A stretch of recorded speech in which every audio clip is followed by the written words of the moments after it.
Serial Season 1, following the infamous case of Adnan Syed, was released in October 2014. Not only did it put podcasting on the map, but it launched true crime podcasts to the top of the podcasting industry. At the time of preparing for this episode, about half of the top 10 podcasts in the United States were true crime focused.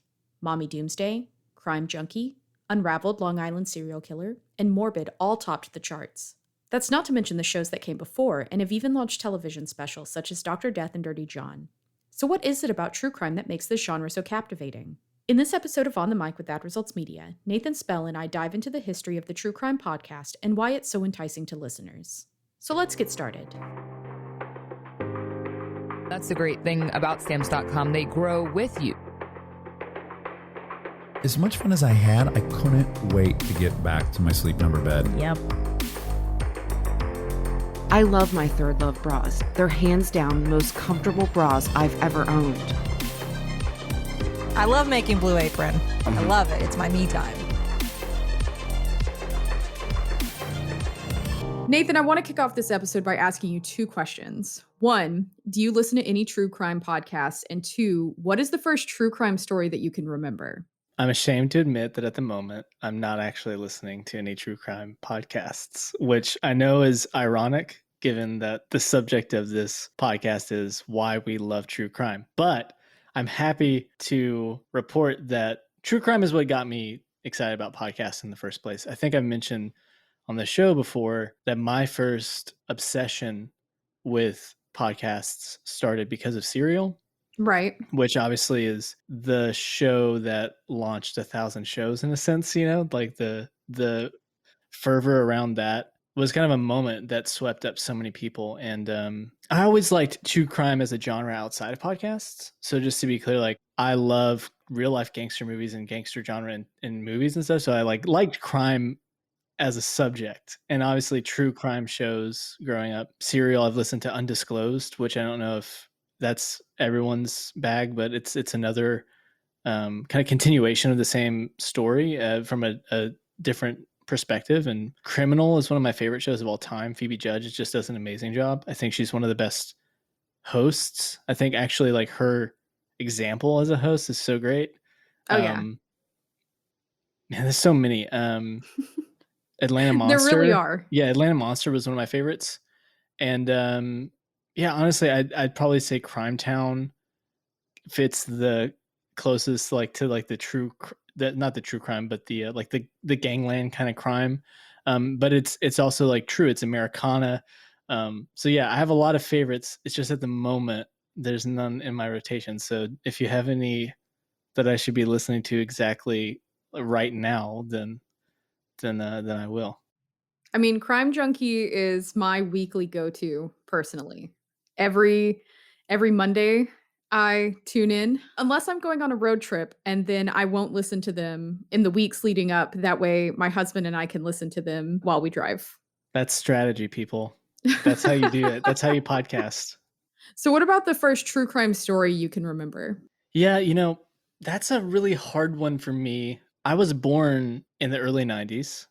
Mm-hmm. And as I was thinking about what are the true crimes that were big in the 80s, 90s, and 2000s, so many crazy stories came out of the 80s and the 90s. Those decades were in this weird sweet spot where you have so many more people like grouped together, cities getting bigger and bigger, and then connection, more and more opportunity for criminals to prowl, frankly, without as much technology as we have today really preventing the worst from happening. But I was just too young to be aware of it. So I thought maybe Columbine and the story of that might have been something. Yeah, I think that's probably my first like big memory. But weirdly enough, you know, like I was too young even because I was 7 whenever that happened. So, you know, school shootings was not on my radar. But if you count 9/11, I'd had to say 9/11, unfortunately, because I was 9 years old. I was old enough to know, and it was just on all of the televisions everywhere. You couldn't not know about it. And so obviously everyone from my teachers to my parents to friends, like we were all processing. That moment really dwarfed any others, unfortunately. But yeah, so you said Columbine for you? Yeah, I'd say that's probably my first big instance that I can remember without digging too deep. How old were you? I would have been 10 or 11. That's a lot to process at that age. Yeah. I was definitely old enough to kind of understand what had happened. One of the reasons I wanted to ask kind of what you would listen to and the stories that you can remember, according to some of the studies that I've read, including one from Westwood One and another published in the Journal of Radio and Audio Media, apparently 75% of true crime listeners are women, which was interesting to me because men actually outnumber women in listening to every genre of podcast except for storytelling and drama, which includes true crime. Right. So I was kind of curious, what's the fascination with true crime? And why does it appeal so much to women? That is an interesting. I don't know that I would have guessed that if you hadn't told me. Maybe I'm biased because I've always been fascinated with it. So I assumed other guys were just like me. But yeah, clearly I'm one of the outliers in terms of my gender and the podcasts I like to listen to. I kind of wonder if it goes back to maybe being a young girl in a small town. I remember that my parents would warn me a lot about, getting in vans with strangers and never take candy from strangers. And there's always been some variation of that story for me growing up. Don't accept drinks from strange men at bars, don't leave with strangers, always make sure that your friends know where you are. Double and triple checking your doors at night. Even now to this day, I share if I'm taking a Lyft or an Uber, you can share your ride route with friends. If I'm alone, I absolutely do that. So I'm wondering if it's just kind of a general difference between the way men and women are raised. I feel like there are definitely more warnings there for women. That's an interesting question. I find that interesting because everything that you just described doing, I also do. Okay. So I like double, triple checking the doors, constantly being super cautious. I don't know that I have no way of comparing, obviously, if my brain is going through exactly the same questions in the same number of times as like my girlfriend, for example. But I wonder if there's anything about like the anxiety that I know that I kind of was raised with the stranger danger stuff too. And maybe that produced some anxiety in me at an early age because I continue to think stranger danger pretty often. Possibly. Yeah.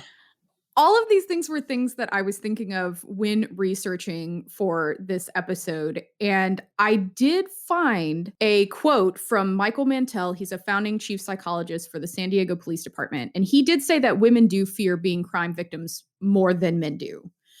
Which leads them to having a strong interest in learning how to prevent becoming a victim. That train of thought also aligns with some studies performed by other social psychologists who have found that women are interested in understanding why these types of crimes are committed. And it oftentimes leaves them with a sense of preparedness or even comfort, when the protagonist of the story can make it out alive. So that's one driving factor that I've learned about recently. That definitely makes sense. I know thinking through like preparedness is probably, I don't know that I consciously am aware of that whenever I listen to true crime. I am. But I absolutely. That's interesting. So you're actually, as you listen to a story, you're thinking, what would I do in this situation? How would I get out of this? And just kind of like mentally preparing for all of the what ifs.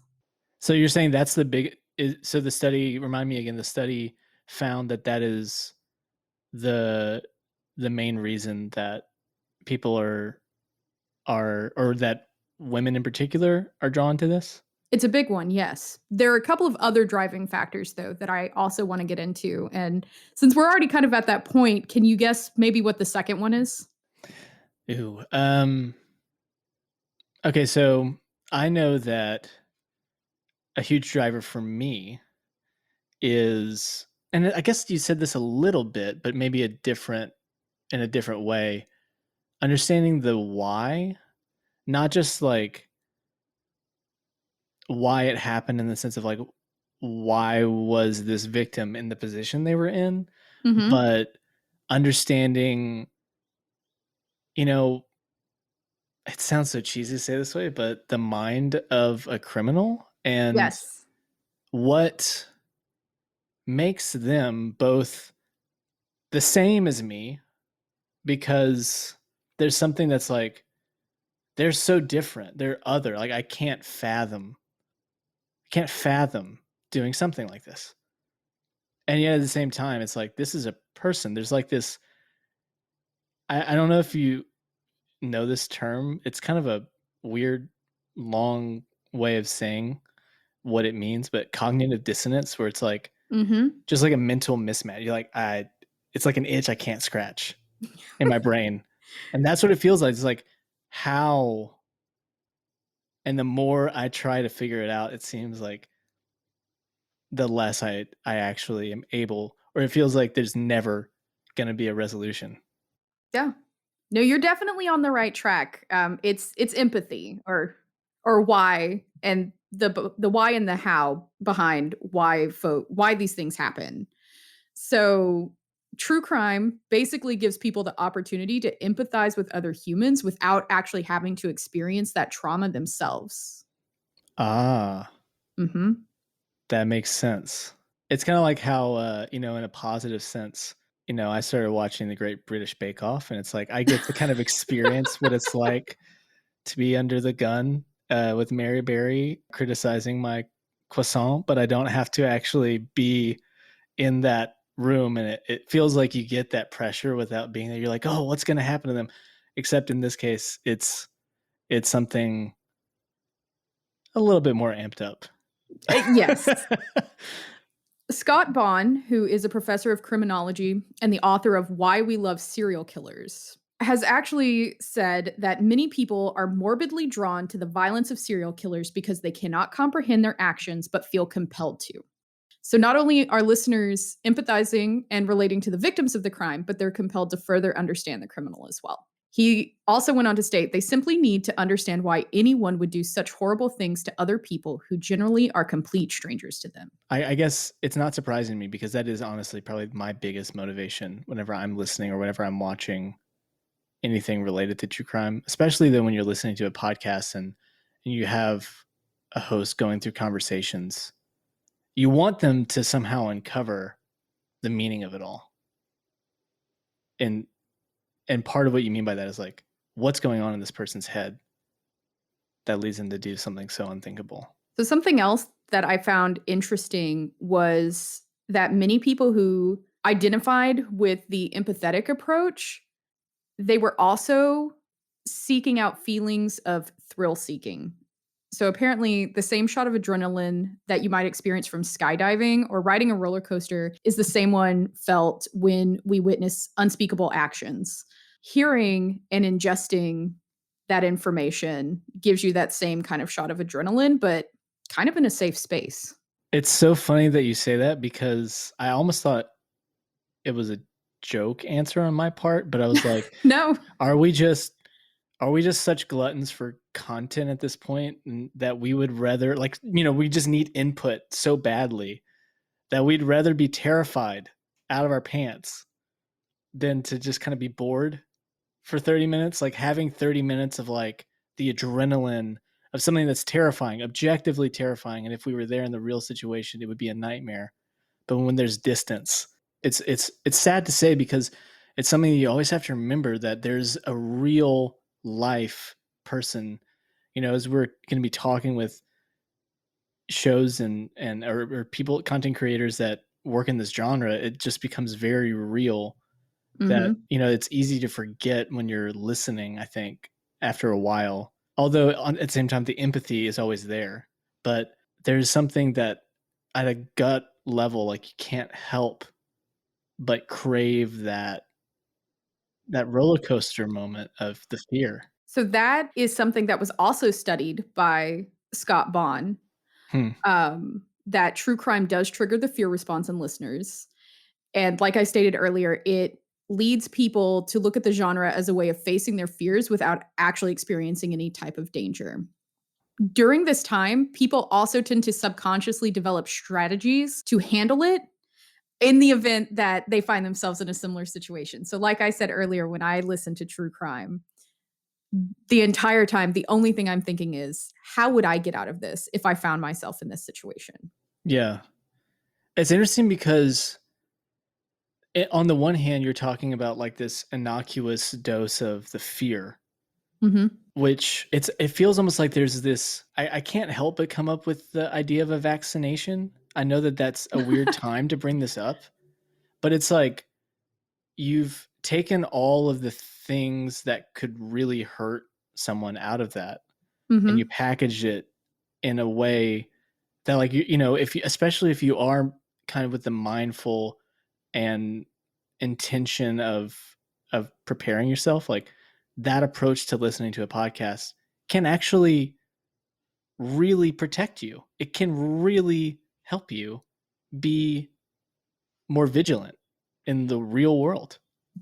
It's funny that you brought up how it's kind of like a shot. I have a quote from Georgia Hardstark, who's one of the hosts of My Favorite Murder. And she said that listening to true crime stories is a lot like exposure therapy, where you have to confront your fear to prove that it can't actually hurt you. It's interesting that she says it that way. Um, Obviously, it's like that crucial difference is it's exposure to something that really can hurt you, Mm-hmm. but it's in a safe. It's like it's boxed in a way that you can, like, you can take all of that, what otherwise might be kind of chaotic anxiety about strangers and the dangers, Mm-hmm. and you can instead funnel that into something very useful, partly because you have this channel of like a real filter, like you have examples. The sad thing is, like, any one person who's in one of those situations learns a terrible lesson, and in the best case scenario, you know, it's so difficult for them Mm-hmm. to ever come out of that. But as a genre, true crime has really taken what could only be terrible in that context and like recontextualized it and made it something that people can actually get a lot out of. And it takes that lesson, it repackages it in a way that it's so much more effective at helping other people avoid ever being put in that kind of situation. And I'm just struck by, like, how does that make you feel, like that that kind of like that, all that context and all that perspective, like it, I love the genre. It's something that I really do get that gut level thrill about it. I guess it's always something I try to square with the reality, the harsh reality about it not being fiction. One of the interesting things that stuck out to me in my research when I was going through these different studies is that there was an overwhelming number of people who kind of came out to say that listening to some of this is almost a way to explore the dark side of themselves. And that's kind of one of the thrills of it. That's interesting. I was really shocked by that. So, you know, kind of that weird joy that you get out of listening to true crime, or, you know, watching true crime, or, you know, whatever medium you're ingesting. There seems to be this kind of part of people who are like, what if that was me? What if I was capable of doing something like that? Is that me? Do I need to be worried? They find themselves, you know, empathizing with not just the victim, but the person committing the crimes as well. That is fascinating. If I'm being honest, my gut reaction was to say, like, that's just terrifying to think. But I think it makes sense. Like, if we're going to be interested in this other person and we're having that empathetic, this is someone who went through this terrible thing as a victim, and then we're also going to wonder, what is it like to be this perpetrator? One of the questions we have to ask is, what if I was in these people's shoes? And how do I know I'm not? Apparently, a lot of people ask themselves that question. Yeah. And in both cases, obviously, the question is scary. And yet it's also like one of those questions that feels necessary. It's so human. I think that's probably what I'm taking away from all this. What I'm getting is this is just really primal human nature stuff that we're dealing Yes. with. And I actually have an interesting fact from clinical psychologist Dr. John Mayer. He actually studies violence in media. He goes on to explain that some of the true crime phenomenon is tied directly to the human fight or flight response. His research indicates that when people become aware of violent situations or disasters, the amygdala, which is responsible for emotions, survival tactics, memory, it's stimulated. From there, signals are sent to the frontal cortex, and the brain evaluates whether the awareness of the act of violence or disaster is a threat. So from there, their judgment is then involved, and the fight or flight response is evoked. So basically what you're saying about it being very primal, it really is. And it's that idea that like there's something about the judgment call that determines the fight or flight. Like, there's something that happens where it's the assessment of the situation that has to flip a switch, fight or flight. So it has to make a call in the moment like, is it safer to fight? Am I more likely to survive if I stand my ground or if I turn and run? Like that, the ability to flip that switch is something that we're working out whenever we're listening to true crime. It's something that our brain is like exercising. I'm gonna be honest, that's really cool. So he did find that that same response can be triggered not only by actual events, but by true crime stories.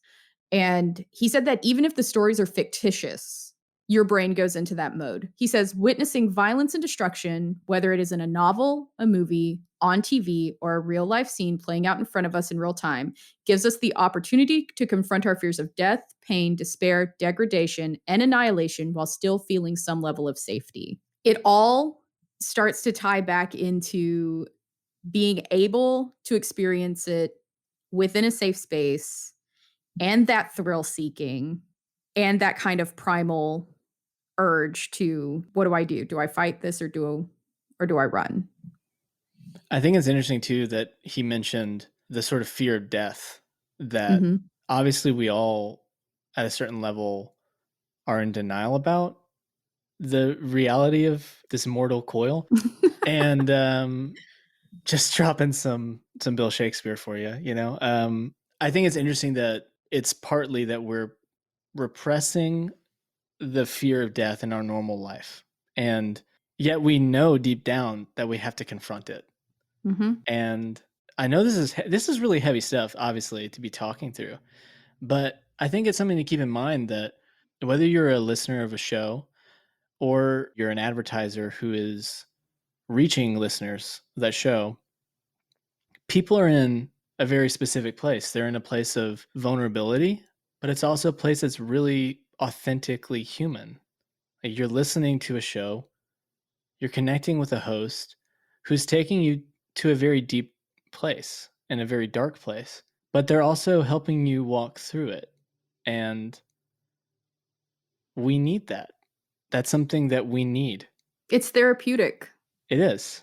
I don't know. So I guess the takeaway is like we love true crime because that's how we're wired. We're wired to wonder, we're wired to dread, We're wired to seek thrills. and we're also wired to like explore like our unconscious to somehow confront what's there in some way. Obviously, there's lots of ways to do that. What I like about this way to do it is I really like the practical part of it. I like the idea that if you're, you know, a young person making your way in the world and you're feeling alone and you're in a city and or you're not in wherever you are, because obviously these situations happen in every place. There's something about true crime specifically that makes you feel prepared and makes you feel vigilant. You feel safer for having confronted it. Everything that we've talked about so far is very much, within our own feelings of like anxiety and whatnot. Can you guess what the final driver behind what compels listeners to indulge in true crime is? The one that I was gonna say you've already covered as well, which is I do feel like that, like exploring your own unconscious and like where are there these dark things maybe in you, or are you capable of it? I think that people are afraid to admit that, but I'm struggling to come up with another reason. It's an overall sense of justice. Being able Oh, to, yes, Well, that being now able that to feels be so obvious that I feel stupid for not saying it. Yes. yeah, being able to be a part of solving that mystery. Gosh, you're so like it honestly feels like we were walking around looking at a room, describing the room, and then we were like, "So, did you notice the elephant?" Like that's how it feels like to me. Because absolutely, you want to know who did it. You want them to be brought to the consequences that must be had. Like you have this sense of like, if there are no consequences, it's unacceptable. Unacceptable. It has actually become apparent to a lot of podcast listeners that the American justice system obviously is not as fail-proof as many of us have been led to believe. A lot of these open-ended cases have inspired listeners to try to solve the crimes at hand. And there are a lot of folks around the country who have come together to share this information, like through Facebook groups or online forums. And some of this kind of, I don't know, amateur investigative work and information sharing has actually brought new evidence to light in several cases and has shown an increase in holding authorities accountable. I think it's so cool now that we have the community aspect in part because of these podcasts, because the technology has gotten better, obviously. Everything's gotten better too. Like the just forensics is a term for the better, but there's just so many cases that have been open for so long. I'm thinking about being a family who is affected by one of these stories and ends up, being reported on. And there was a part of me that was thinking it would be hard to be viewed as something like a form of entertainment. But I think that this is the piece that makes it worth it.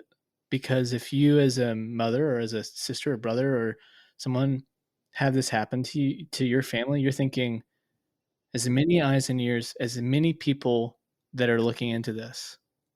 Honestly, like I said, it felt like a elephant in the room moment. I think that's our most like present conscious reason, like the first thing that we're thinking about. I think a lot of what we're talking about has been like a deeper subconscious level that is also in play. But I mean, obviously there's the preparedness and that first kind of most like that most present reason, but I think this is a big reason that people keep coming back. And I was reading that it's not just necessarily people trying to solve the crimes, but people are able to find and connect with folks who have been in similar situations. And so they're able to kind of have this community that maybe they didn't have initially. That's so good. I mean, it's to me it's like obviously you never want to be as someone who's never had that happen, you think I hope that never happens to me. And when it does, the amount of loneliness and just isolation, having someone else with you in any capacity who knows what you're going through has got to be just so welcome. That's a really cool, I mean, it's not something that I think about too often whenever I'm thinking about true crime podcasts, but that gives me hope in a way. Like it gives me hope about people. I like that. We need more of that.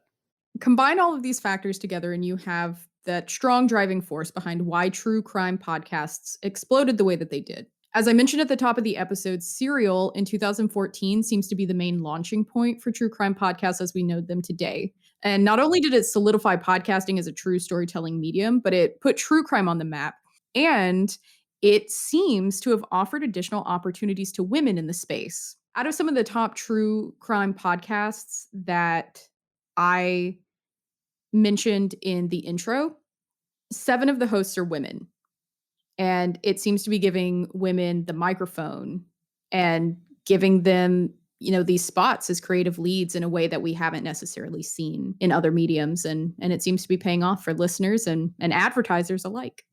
As someone who believes in equality, it's sort of frustrating whenever you don't see change happening in media, and at the same time you feel like, how do you force change to happen in something like, it feels so out of your hands?